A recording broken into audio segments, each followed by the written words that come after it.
오늘은 요한복음 9장 18절로 23절까지 말씀을 공부하면서 함께 은혜를 나누도록 하겠습니다. 9장 18절 말씀입니다. 유대인들이 저가 소경으로 있다가 보게 된 것을 믿지 아니하고 그 부모를 불러 묻되. 아멘. 9장에는 참 놀라운 의견과 간증들이 기록되었습니다.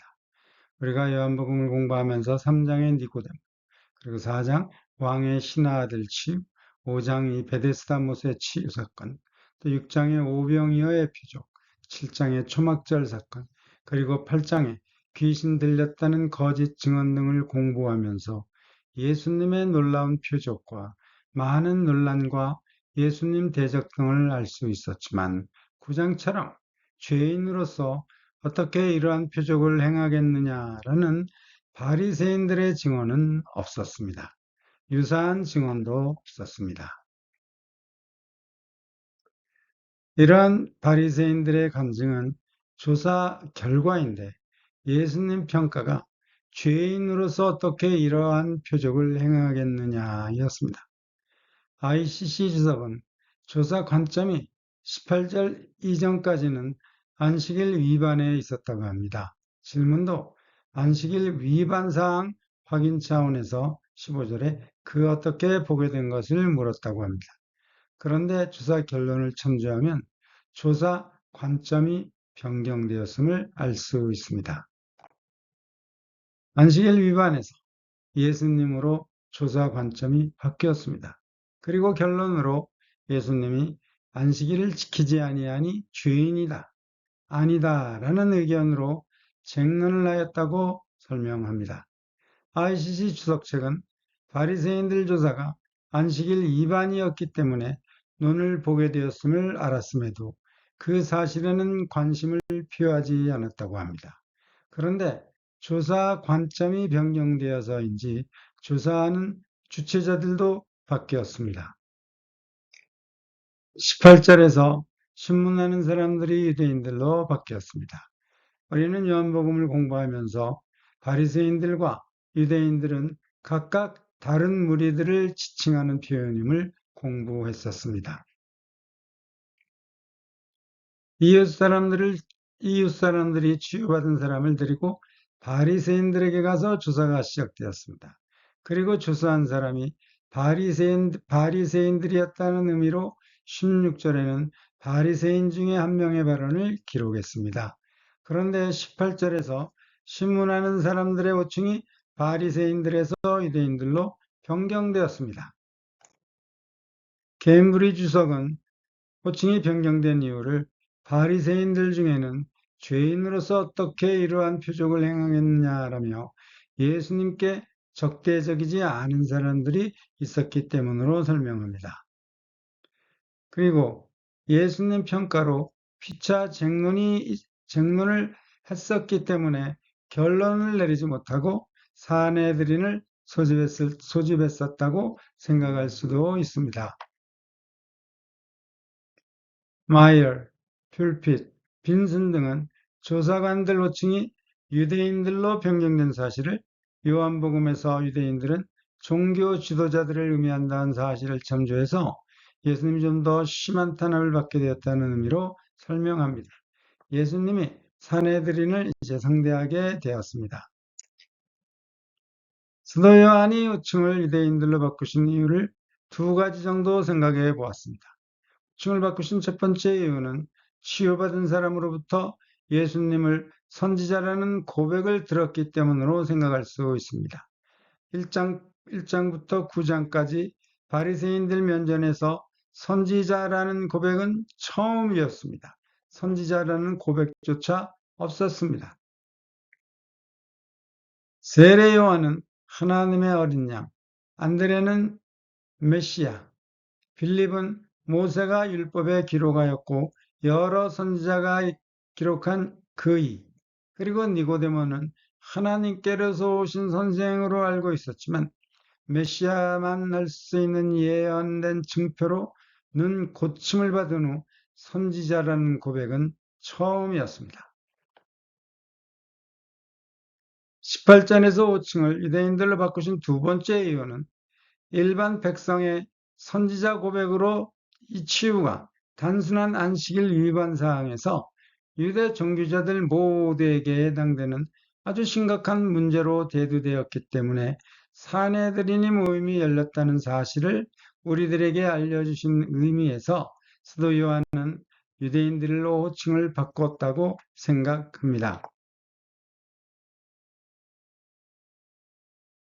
우리는 저희가 전에 소경되었던 사람을 데리고 바리새인들에게 갔더라는 13절 말씀을 공부하면서 바리새인들이 사내들인을 의미한다 혹은 아니다라는 주장을 공부했었습니다.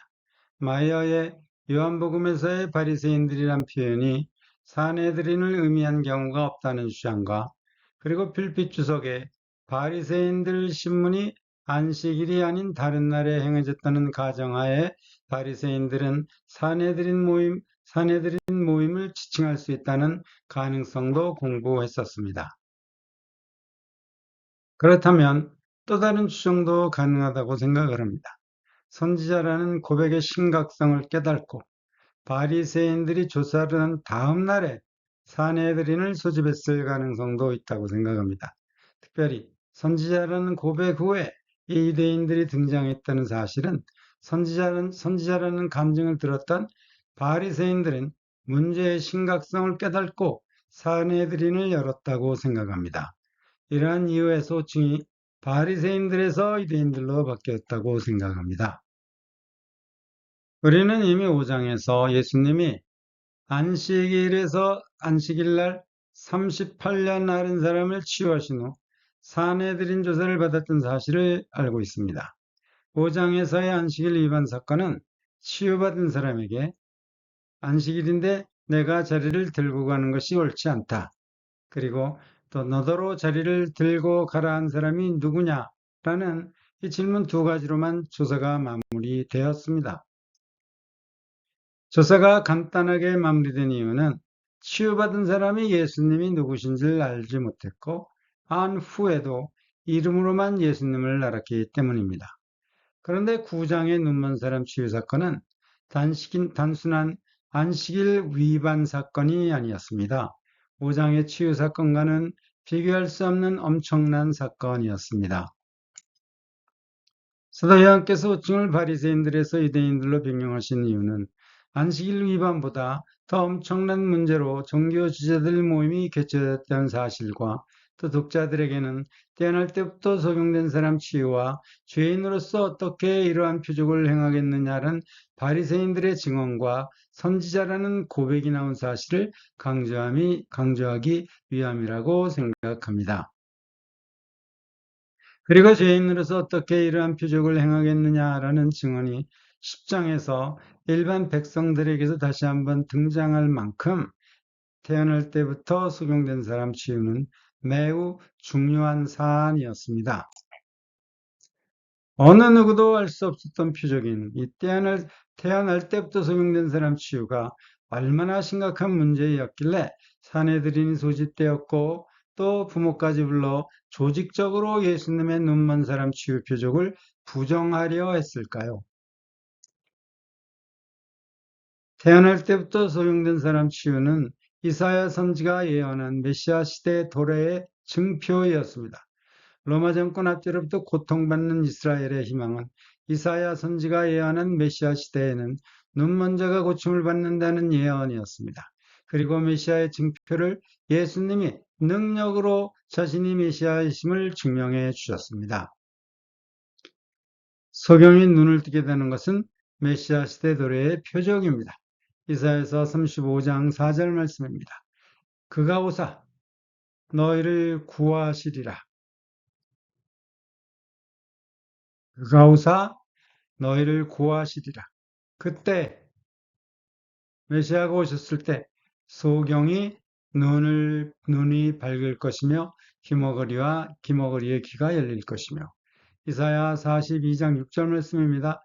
나 여호와가 의로 너를 불렀은즉 너 메시아를 불렀은즉 내가 내 손을 잡아 너를 보호하며 너를 세워 백성의 언약과 이방의 빛이 되게 하리니 내가 소경의 눈을 밝히며 갇힌 자를 옥에서 끌어내며 흑암에 처한 자를 간에서 나오게 하리라. 아멘. 감옥에서 혼란스러운 세례 요한께서 제자들을 예수님께 보내셨을 때 소경이 보는 것을 자느라 당부하셨습니다. 메시아가 오셨다는 사실을 알리신 것입니다. 마태복음 11장 4절 말씀입니다. 예수께서 대답하여 가라사대 너희가 가서 듣고 보는 것을 요한에게 고하되 소경이 보며 앉은 뱅이가 걸으며 원둥이가 깨끗함을 받으며 귀머거리가 들으며 죽은 자가 살아나며 가난한 자에게 복음이 전파된다 하라. 아멘. 누가복음 4장에서 예수님은 안식일에 회당에서 이사야 61장의 말씀을 봉독하시면서 61장에는 기록되지 않았지만 메시아 시대 도래의 표적인 눈먼 자에게 다시 보게 함을 첨가해서 봉독하셨는데 말씀을 마치신 후에 응하였느니라고 직접 말씀하셨습니다. 누가복음 4장 18절 말씀입니다. 주의 성령이 내게 임하셨으니 이는 가난한 자에게 복음을 전하게 하시려고 내게 기름을 부으시고 나를 보내사 포로된 자들에게 자유를 눈먼 자에게 다시 보게 함을 전파하며 눌린 자를 자유케 하고 4장 19절 말씀입니다. 주의 은혜의 해를 전파하게 하려 하심이라 하였더라. 20절 말씀입니다. 책을 덮어 그 맡은 자에게 주시고 안사 회당에 있는 자들이 다 주목하여 보더라. 21절 이에 예수께서 저희에게 말씀하시되 이 글이 오늘날 너희 귀에 응하였느니라 하시니. 아멘. 실은 예수님은 세례 요한에게 소경이 보는 것을 전하라 당부하셨을 뿐만 아니라 안식일날 이 회당 말씀 봉독에서도 눈먼 자에게 다시 보게 함이라는 부분을 첨가하셔서 그리고 후에는 봉독하신 후에는 너희 귀에 응하였느니라고 말씀하시면서 예수님 본인이 메시아이심을 밝히셨습니다.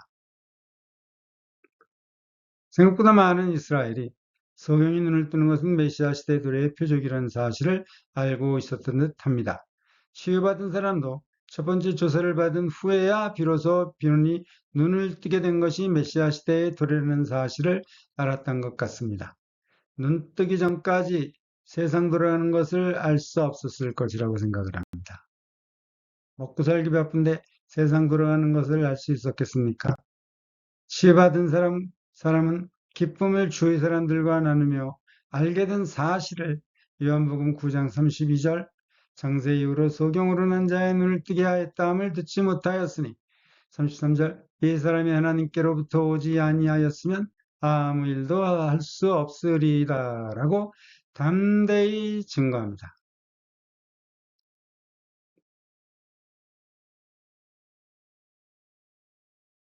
죄받고 세상 물정을 알게 된 후 전혀 다른 사람으로 변했습니다. 15절 조사에서는 바리새인들이 드리워 답변도 간단했는데 사내들인 조사를 받으면서도 여유가 있음을 확인할 수 있습니다. 사내들인 의원들을 상대로 전도도 하였습니다. 정말로 일반 예루살렘 사람들이 사내들인 회에 쓸 경우가 살아생전에 몇 번이나 있었겠습니까? 그런데도 더 이상 이 치유받은 사람은 종교 지도자들을 전혀 두려워하지 않는 듯합니다. 메시아가 자신을 택하시고 치유하셨는데 종교 지도자들이 두렵겠습니까? 물론 유대인들, 즉 종교 지도자들은 예수님의 눈먼 사람 치유를 메시아 시대 도래의 표적으로 믿을 수가 없었습니다. 믿을 수도 또 이러한 사실을 받아들일 수도 없는 이유는 정치적, 종교적, 개인적인 이유 등 많이 있었겠지만 예수님이 마음에 들지 않았기 때문입니다. 정치적으로도 종교적으로도 또 각기 개인적으로도 예수님이 저들의 기대에 미치지 못했기 때문에 예수님을 메시아로 받아들이지 못했었다고 지금까지도 못한다고 생각합니다. 예수님 마음에 들지 않았던 유대인들의 계획은 예수님을 안식일을 범한 죄인으로 모함하는 것입니다. 더 많은 사람들이 예수님을 그리스도로 믿기 전에 죄인으로 누명씌워 안식일을 범한 하나님께 순종하지 않는 죄인으로 낙인 찍어 제거하는 것입니다. 날 때부터 속임된 사람이 치유되었다는 표적이 증거가 된다면 예루살렘에 얼마나 큰 소동이 일어나겠습니까? 특별히 사도행전 5장 36절 37절에서 드다와 갈릴리 유다가 소동을 일으킨 사실을 알고 있습니다. 이대 종교 지도자들 입장에서 이러한 소동이 재발되어서는 안 됩니다. 예수님을 제거해야 할 필요가 있습니다. 이미 유대인들은 예수님을 죽이려고 결정을 했었습니다. 요한복음 5장 18절에서 예수님의 안식일만 범할 뿐 아니라 하나님을 자신의 친아버지라 하여 자기를 하나님과 동등으로 삼으셨기 때문에 더욱 예수를 죽이고자 다짐을 했었습니다. 그리고 우리는 이미 이들의 예수님 제거 시도를 알고 있습니다. 그리고 요한 7장에서는 초막절에 방문한 필그림들은 예수님의 그리스도 가능성으로 수군거릴 때도 비록 실패를 했었지만 하속들을 보내 예수님을 잡아오라 명했었습니다. 8장에서도 비록 예수님을 낚는 데는 실패했지만 여인을 앞에 세우고 로마법이든 모세의 율법이든 어느 쪽으로든 고발당할 수밖에 없는 질문을 했었습니다. 유대인들의 예수님 제거 노력은 공관복음에서도 찾을 수 있습니다.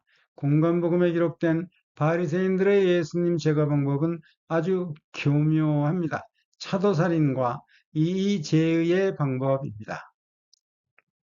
세례 요한은 헤롯 안티파스와 헤로디아의 결혼을 비난하다 죽임을 당하셨는데 차도살인의 방법, 즉 로마 칼로 예수님을 제거하기에 마태복음 19장 3절 말씀입니다. 아무 연고를 물러나고 그 아내를 내어버리는 것이 옳으니까? 라는 질문을 했습니다. 그리고 이 제의의 방법으로 마태복음 22장 15절 17절 말씀에서는 예수님께 이러한 질문을 합니다. 가이사에게 세금을 바치는 것이 옳습니까? 바치지 말아야 합니까? 라는 질문을 하였습니다. 많은 주석들은 17절에서 치유받은 사람이 선지자라는 고백 때문에 보게 된 사실을 알고 있었음에도 눈뜬 사실을 부정할 수 있는 방법을 모색하기 위해 부모를 불렀다고 설명합니다.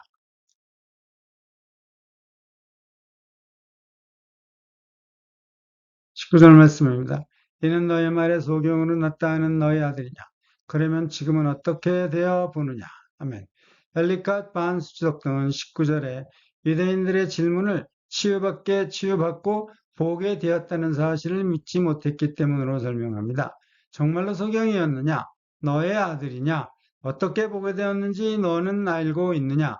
즉 어떤 약을 사용해서 치유되었는지 알고 있느냐라는 의미의 질문이라고 합니다. 엘리캇 케임브리 주석 등은 19절의 질문은 너희를 강조하는 질문이라고 합니다. 너는 아들이 소경으로 났다고 하지만 우리는 믿지 않는다는 의미라고 합니다. 그리고 매티 풀은 유대인들이 부모를 겁주기 위해 너희를 강조했다고 설명합니다. 엘리캇 주석은 유대인들은 지금이라는 단어를 22절, 25절에서 사용했는데 갑자기라는 의미로 사용되었다고 합니다. 제이미슨 주석은 출교의 부모는 출교의 두려움으로 어떻게 되어 보느냐라는 질문에는 알지 못하나이다라고 대답했다고 하는데 ICC 주석은 두려움으로 강력하게 모른다는 의미의 대답으로 설명합니다. 20절 말씀입니다. 그 부모가 대답하여 가로되 이가 우리 아들인 것과 소경으로 난 것을 아나이다. 아멘. 제이미슨 주석은 유대인들은 세 가지 질문을 했는데 부모들은 아들이다, 소경으로 난 것이다 라는 두 개의 질문을 했다고 합니다. 길 주석은 유대인들은 부모로부터 아니다라는 답변을 기대하고 질문했다고 합니다. 아들이냐라는 질문에는 아니다라는 답을 얻어 치유받은 사람을 거짓말장이로 모함할 계획이었다고 합니다. 그리고 소경으로 태어난 것이 아니다라는 대답을 원했던 이유는 날 때부터가 아니고 병으로 인해서 못 보게 된 것을 치유받았기 때문에 메시아 시대의 표적이 아니라고 결론 내릴 수 있었기 때문으로 설명합니다. 그리고 어떻게 보게 된 것을 질문한 것도 약을 포함한 다른 방법에 의한 치유로 안식일 위반 사항의 정보를 수집하기 위함으로 설명합니다. 21절 말씀입니다. 그러나 지금 어떻게 되어 보는지 또는 누가 그 눈을 뜨게 하였는지 우리는 알지 못하나이다. 저에게 물어보시오. 저가 장성하였으니 자기 일을 말하리이다. 아멘. 엘리카 주석은 부모에 어떻게 되어 보는지라는 대답은 19절에서 유대인들의 질문 어떻게 되어 보느냐와 일치하는데 부모는 정확히 알고 있는 사실만 대답했다고 합니다. 그리고 유대인들은 질문을 하지 않았는데 부모에 누가 그 눈을 뜨게 하였는지 알지 못하나이다라는 대답은 유대인들 출교 계획을 알고 있었기 때문으로 설명합니다. 제임슨 주석은 부모의 누가 그늘을 뜨게 하였는지 알지 못하나이다라는 대답은 진실이 아니라고 합니다. 눈먼 아들이 눈을 떴는데 취한 사람을 모를 수가 없죠. 필핏 주석은 부모는 알지 못하는 게 아니고 치유한 사람이 유대민족이 기다리던 그리스도란 사실도 알고 있었다고 설명합니다. ICC 주석은 헬라어 헬리키안이 나이를 뜻하는 이 장성하였으니로 번역되었는데 공간복음에서 헬리키안이 키로 번역되었다고 합니다. 마태복음 6장 27절 말씀입니다. 너희 중에 누가 염려함으로 그 키를 한 자나 더할 수 있느냐. 누가복음 19장 3절 말씀입니다. 예수께서 어떠한 사람인가요? 보고자 하되 키가 작고 사람이 많아 할 수 없어. 22절 말씀입니다. 그 부모가 이렇게 말한 것은 이미 유대인들이 누구든지 예수를 그리스도로 시인하는 자는 출교하기로 결의하였으므로 저희를 무서워함이로라. 아멘. 트로피칼 렉시컨은 히브리 성경 구약에서의 그리스도는 기름 부음 받은 인물들을 의미하고 예언자, 제사장, 또 왕등이 기름을 받았다고 합니다. 기름 부음을 받았다고 합니다. 시편 2편 말씀에는 반역의 말씀이 기록되어 있는데 여호와와 그의 기름 부음 받은 자를 대적하여 온 세상이 반역이 일어날 것을 예언했습니다. 그리고 이사야 61장 말씀에는 여호와의 신이 충만하고 기름 부으심을 받고 가난한 자에게 좋은 소식을 선포하고 해방을 가져올 것을 선포하신다는 또 말씀이 기록되어 있습니다. 다니엘서 9장 25절에도 기름 부음 받은 자가 오신다는 예언 말씀이 있는데 이 말씀을 예수님 공생의 시작 예언으로 설명하기도 합니다. 아닥사스다 왕이 예루살렘 중건을 명령하는데 이 명령이 느헤미야 2장 1절에서는 아닥사스 왕 20년에 그리고 에스라 7장 7절 말씀에는 아닥사스 왕 7년으로 약 12년에서 13년의 차이가 있습니다. 일반적으로 이 에스라 7장의 아닥사스 왕 7년인 이 BC 457년을 기준으로 해서 다니엘서 9장 25절 말씀 7일에 60일에 7하고 62일을 더하면 69죠. 그리고 1회를 일반적으로 7년으로 계산을 합니다. 그 69 곱하기 7년 하면은 480년이 되는데 이 483년 후인 서기 27년에 예수님이 약 30세의 세례를 받으시고 공생애를 시작하셨다고 설명합니다. 요한복음에서는 기록 목적에 이 그리스도가 언급되어 있습니다. 요한복음 6장 31절 말씀입니다. 예수께서 하나님의 아들 그리스도의심을 믿게 하려 하며 또 너희로 믿고 그 이름을 힘입어 생명을 얻게 하려 함이로라. 아멘. 요한복음의 주요 논쟁은 예수님을 그리스도로 받아들일 것인가 거부할 것인가에 집중되었다고도 설명드릴 수 있습니다.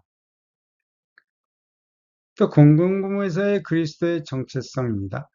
공간복음은 예수님을 오래 기다려온 메시아로 제시하고 있습니다. 천사는 이미 예수의 탄생을 구주이자 그리스도 주의 오심으로 선포하고 베드로는 예수를 그리스도요 살아계신 하나님의 아들로 고백하였고 예수님은 재판 과정에서 자신이 그리스도이심을 인정하셨고 이를 통해 메시아의 사명이 고난과 십자가를 포함함을 증명하셨다고 할 수 있습니다. ICC 지석은 그리스도의 정관사가 생략되었다고 합니다. 코파일롯의 헬라의 정관사 용법을 알아보았는데 정관사가 생략된 경우 예수를 그리스도로 시인하는 이 행위에 중점을 둔다고 합니다. 행위에. 정관사가 달린 경우는 그리스도라는 특정 인물에 초점이 있다고 합니다. 로마서 10장 9절도 시인하는 행위를 강조한다고 합니다.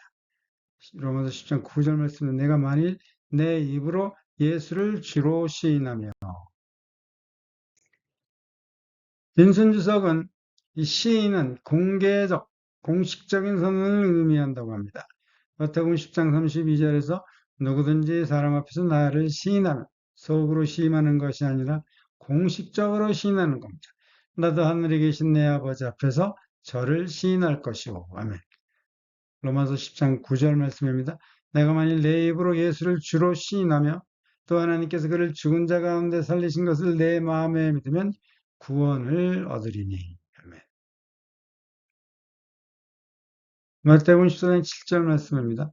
헤롯이 맹세로 그에게 무엇이든지 달라는 대로 주겠다 하였거늘. 아멘. 이 시인, 똑같은 단어가 허락하였건으로 번역되었습니다. 요한복음 1장 20절 말씀입니다. 요한이 드러내야 말하고 숨기지 아니하니 드러내야 하는 말이 나는 그리스도가 아니라 한데. 아멘. 또 시인이 드러내야 하는 말로 번역이 되었습니다.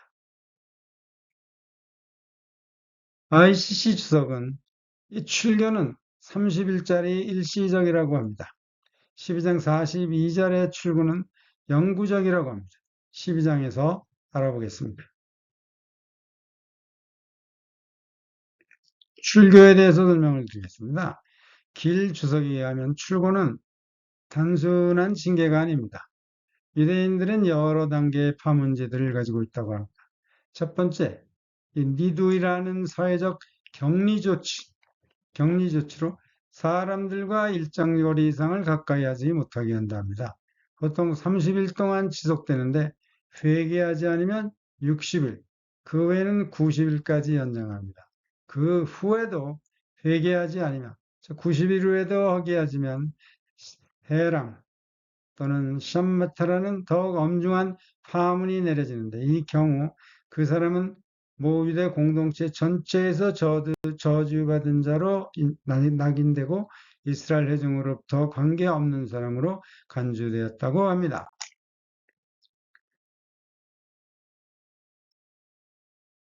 이 출교 해례 말에 있는 사람은 사회생활과 경제활동에서 제한을 받지만 그래도 사회생활과 경제활동을 할 수 있었다고 합니다. 다른 사람을 가르칠 수도 없습니다.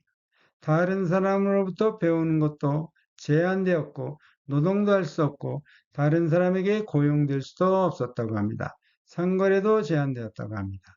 이스라엘과 사업을 할 수 없게 되고 생계를 유지할 수 있는 최소한의 거래만 허용되었다고 합니다. 경우에 따라서는 재산이 몰수되었다고도 합니다. 이러한 이유로 출교는 단순한 종교적 제재가 아니라 사회적, 경제적, 삶 전체를 위협하는 아주 무서운 형벌이었다고 합니다. 일부 학자들은 출교된 자가 성전이나 회당 출입을 금지당했다고 주장하지만 유대 문헌에 따르면 출교된 사람도 예배 장소에는 들어갈 수 있었다고 합니다. 다만 다른 사람과 구별되는 방식으로 행동을 해서 들어갔다고 해야 합니다. 성전에 들어갈 때 일반인들과 다른 방향으로 이동했고 사람들이 이유를 물으면 자신이 슬픔을 당했거나 출교 상태에 있었다고 밝혀야 합니다. 또 다른 전승에 의하면 솔로몬이 성전을 건축할 때 신랑들을 위한 문과 애도자 및 출교자들을 위한 문을 따로 만들었다고 합니다. 사람들은 그들을 보고 위로의 말을 건넸다고 합니다. 출교 당하는 이유는 사내들인 권위의 불복종, 장로들의 전통을 어기, 중요하죠. 도덕적 타락, 빚을 갚지 않음, 이단적 가르침 등인데 예수님을 그리스도로 고백하는 사람은 이단적 가르침에 해당되어 출교의 대상이 되었다고 합니다. 엘리카 주석은 결의가 사내들인의 공식적 법령은 아니라고 합니다. 종교 지도자들의 합의에 따라 예수를 그리스도로 신하는 자는 출교한다는 결의를 백성들에게 알려주었으며 실제로 신앙하는 데는 큰 어려움이 없었을 것이라고 설명합니다. 마이어, 캠브리지 주석 등은 결의를 비공식적 합의로 종교 지도자들끼리의 내부적 의견 일치로 설명합니다. 맹렬 주석은 부모가 아들이 실력을 되찾은 것이 정말 기뻤음에도 불구하고 유대인들의 출교 결의를 두려워했고 무서워했기 때문에 자기의 일을 말하라이다라고 출교라는 위험을 아들에게 전가했다고 설명합니다. 그리고 부모는 두려움 때문에 예수가 메시아라고 말하지 않았을 뿐만 아니라 예수님의 치유하심과 치유 과정조차도 설명할 수 없었다고 설명합니다. 케임브리지 또 퓰핏 주석은 결의에 산티세이마가 사용되었는데 누가복음 22장 5절 말씀은 저희가 기뻐하여 돈을 주기로 언약하는지라 언약으로 번역되었습니다. 사도행전 23장 20절에서 20절 말씀 대답하되 유대인들이 공모하기를 저희들이 바울에 대하여 더 자세한 것을 묻기 위함이라 하고 내일 그를 데리고 공회로 내려오기를 당신께 청하자 하였으니 등으로 번역되었는데 이 사도행전 23장 20절에서는 공모로 번역이 되었습니다.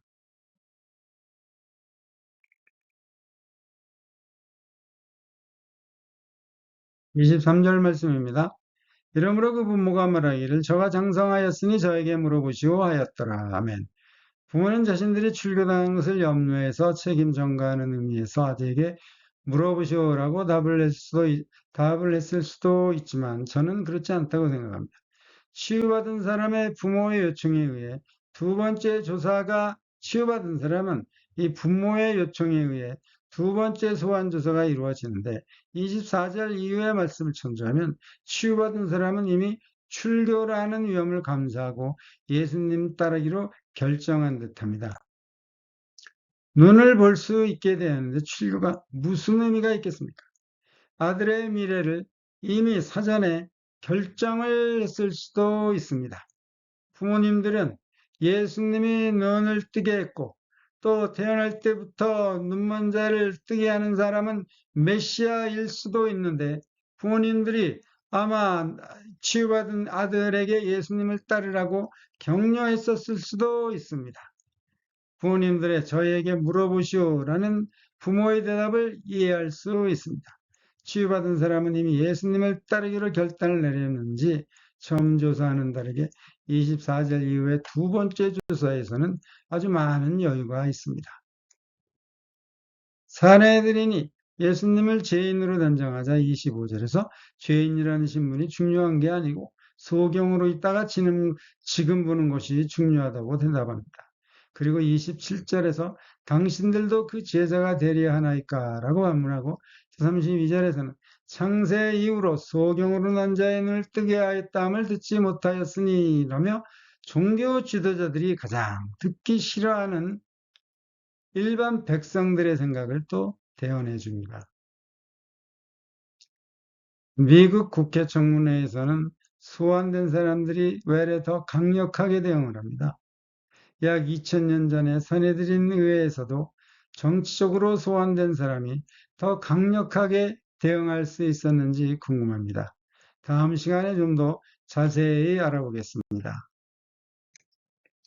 메시아가 오셨고 이 메시아가 자신의 눈을 치유해 주셨으니 무엇이 두렵겠습니까?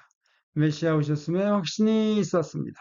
자세한 내용, 이 치유받은 사람이 이러한 확신을 가진 자세한 내용은 다음 시간에 알아보겠습니다. 감사합니다.